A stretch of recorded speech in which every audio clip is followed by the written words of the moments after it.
Hey guys, this is Blad. So today I want to talk to you guys about 3 times Apple went too hard and then fumbled their next release. Sometimes they have a really good technology and then just have it exclusive for that one device or category of devices. In this case, I want to talk to you guys about the iPad, the really good 13-inch iPad that was basically a MacBook Air for like a year before the real MacBook Air came out with the M4 chip. But at least this variant, it still punches way above its weight class, and it's not only a greater format for its power category, but it is a better display.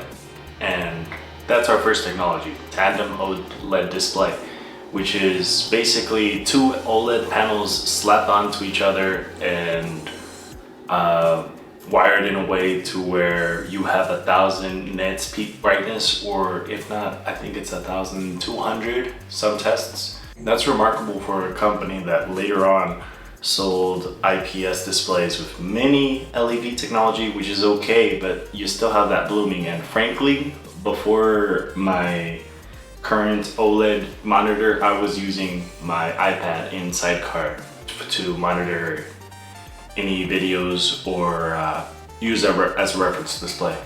But still, this is just too great to pass up. They've been bragging that it's the thinnest Apple product, so they're really gonna have to pancake the new 17 Air, or whatever they want to market it as. I personally am probably not going to be buying an iPhone for a while given the tariffs, but I digress.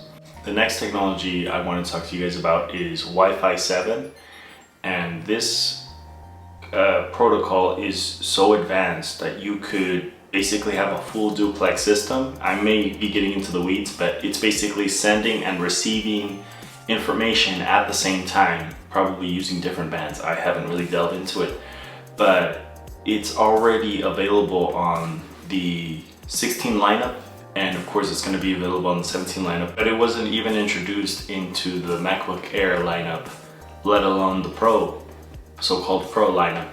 I could kind of get with the laptops on why they wouldn't need Wi-Fi 7, especially if they're Ethernet capable. With anything with a USB-C connection is Ethernet capable. But still, it's not great for a cutting-edge technology company to not even have the most cutting-edge Wi-Fi protocol. And the last thing I want to address is the H2 chip. These AirPods Pro already have them. Of course, it's the second iteration of the AirPods. They gave it the full name, Generation 2, and had a change in the form factor.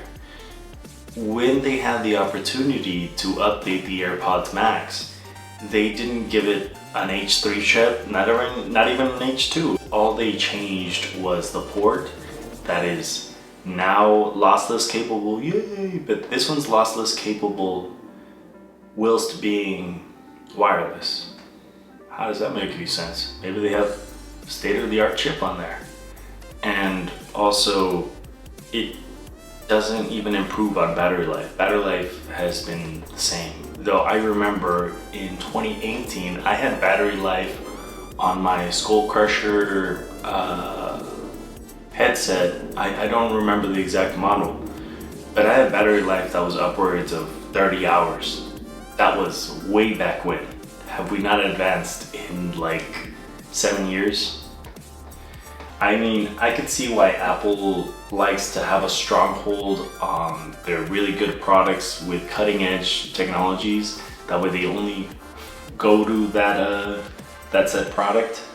I mean, if you want Wi-Fi 7, you're gonna have to get this iPhone, which is great because we have these plans. Or if you want these noise canceling really small AirPods, you're gonna have to get the 4-year-old's one. We're really stretching out this technology, but we're gonna sell it brand new still.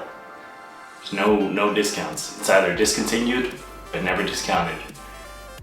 So yeah, I mean, the day Apple does give us everything we want, we're all going to flock into it, and if it lasts, they're not going to make a buck.